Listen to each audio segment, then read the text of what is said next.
Welcome to new episode of Singh Autozone. दोस्तों यहाँ आपको मिलेंगी top 3 updates news on electrical vehicle development in India and globally. बिल्कुल शुरू करने से पहले चैनल को सब्सक्राइब करना ना भूलें। यहाँ जो आज पहला अपडेट निकल कर आया है सीधा कर्नाटका स्टेट से, वहाँ पर एक सोलर बेस्ड कंपनी जिसका नाम है रिन्यू पावर, उसने हाल में ही 300 मेगावाट का एक सोलर पावर जो प्रोजेक्ट है उसको कमीशन किया, उसको कंप्लीट किया है, हैंडओवर किया है। मीन्स उसकी जो से इलेक्ट्रिसिटी प्रोड्यूस हो रही है 300 मेगावाट वो ग्रिड में उसको एज ए कनेक्ट हो चुकी है। बिल्कुल इस प्रोजेक्ट से तकरीबन हम बात करें तो 0.6 million ton of carbon dioxide को रिड्यूस करने में हेल्प मिलेगी एनुअली। इसके अलावा अगर हम रिन्यू पावर की बात कर रहा हूं तो इंडिया में सोलर पोर्टफोलियो में इस टाइम 3 गीगावाट, जो कि एक बड़ा फिगर है, 3 गीगावाट सोलर एनर्जी को एक जो इसके प्रोजेक्ट्स हैं ऑल ओवर इंडिया उसको ऑपरेट कर रही हैं, मैनेज कर रही हैं। और बिल्कुल अगर बात करें इस कर्नाटका के प्रोजेक्ट की, जिसको कि टुमकुर डिस्ट्रिक्ट ऑफ कर्नाटका, यहाँ पर इस प्लांट को सेटअप किया गया है। और इस प्लांट पर इंडिया में पहली बार high efficiency mono PERC solar module का इस्तेमाल किया गया है। बिल्कुल जिस तरह हम इस प्रोजेक्ट पर काम चल रहा था तकरीबन 1500 लोगों को रोजगार मिल रहा था उस टाइम पर, बट अभी भी तकरीबन 100 से 150 लोगों को वहां पर काम मिला हुआ, मीन उसकी क्लीनिंग या मेंटेनेंस के लिए भी वहां पर तकरीबन 100 से 150 लोगों को अभी भी वहां पर रोजगार मिला हुआ है।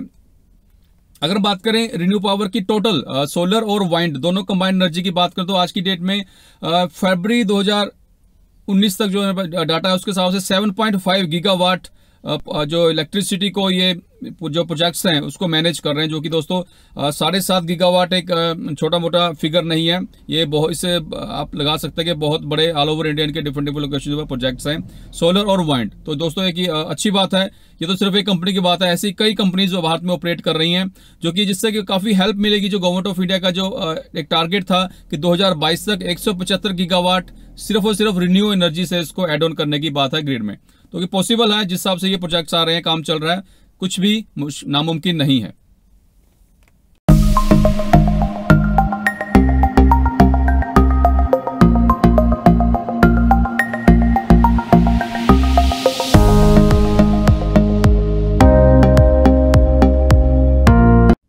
यहाँ दूसरा अपडेट निकल कर आया है अशोक लेलैंड की तरफ से। उनके जो चेयरमैन है मिस्टर धीरज हिंदुजा, उन्होंने एक इंटरव्यू में कहा है कि अशोक लेलैंड इंटरेस्टेड है इंडिया में।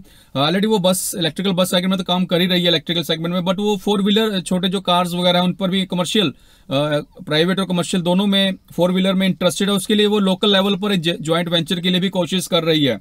फिलहाल अभी कोई फाइनल नहीं हुई, जब भी कोई फाइनल होगी बिल्कुल वो न्यूज में आप तक लेकर आऊंगा। उनका कहना कि ऑलरेडी उनके पास जो उनकी जो टीम्स हैं वो इलेक्ट्रिकल सेगमेंट पर उनकी R&D वगैरह चल रही है, उस पर काम कर रही है उनकी टीम, बट स्टिल इसके अलावा एक अच्छी कंपनी के साथ ज्वाइंट वेंचर की उनको रिक्वायरमेंट है। उसके लिए कई कंपनीज के साथ सेटअप्स के साथ बात भी चल रही है। अगर हम बात करें हाल में ये अशोक लेलैंड को 50 इलेक्ट्रिकल बसेस का ऑर्डर मिला था अहमदाबाद जो बस रैपिड ट्रांसपोर्ट सिस्टम है उनकी तरफ से। तो बिल्कुल दोस्तों अच्छी बात है कि ज्यादा से ज्यादा जो इंडियन कंपनीज है इस सेगमेंट में आए तो अच्छी बात है। जितनी ज्यादा कंपनीज आएगी, जितना ज्यादा काम होगा, मास स्केल पर प्रोडक्ट आएंगे, उतनी ज्यादा R&D होगी, उतना ज्यादा एक अफोर्डेबल प्रोडक्ट्स हम लोगों को, जो एंड यूजर है, मैं अपनी और आपकी बात करता हूं, हम लोगों को मिल पाएंगे। यह तीसरा अपडेट निकल कर आया है आंध्र प्रदेश से। वहां की गवर्नमेंट ने, जो स्टेट गवर्नमेंट है, उसने एक टारगेट सेट किया है कि 2020 लास्ट तक 4000 मेगावाट सोलर पावर को ऐड किया जाएगा। ऑलरेडी 2050 मेगावाट सोलर कैपेसिटी को कमीशन, इसके प्रोजेक्ट्स को कमीशन कर लिया गया है, मींस उसको ग्रिड के साथ अटैच कर लिया गया है। और 2019 एंड तक और एक्स्ट्रा 1000 मेगावाट को ऐड किया जाएगा। दोस्तों बिल्कुल 4000 मेगावाट मींस 4 गीगावाट, ये छोटा मोटा फिगर नहीं है। इसके लिए बिल्कुल उनका कहना है कि सेंटर से भी उनको हेल्प मिल रही है, तकरीबन 12 लाख पर मेगावाट के हिसाब से उनको ये पार्क डेवलप करने के लिए सेंटर्स की तरफ से भी हेल्प मिल रही है, जो कि अच्छी बात है दोस्तों। इसके अलावा उनका कहना कि तकरीबन एक अगर लोकल लेवल पर बात करें तो 40 से 45 लाख पर मेगावाट खर्चा आता है। इसमें लैंड कॉस्ट और लोकल कंडीशन के हिसाब से जो भी और टेक्निकल खर्चे हैं वो सब ऐड होकर 40 से 45 लाख के आसपास खर्चा आ रहा है आज की डेट में। ये आंध्र प्रदेश गवर्नमेंट के से जो डाटा निकल कर है उसके बाद, बाकी state to state, location to location ये वेरी कर सकता है।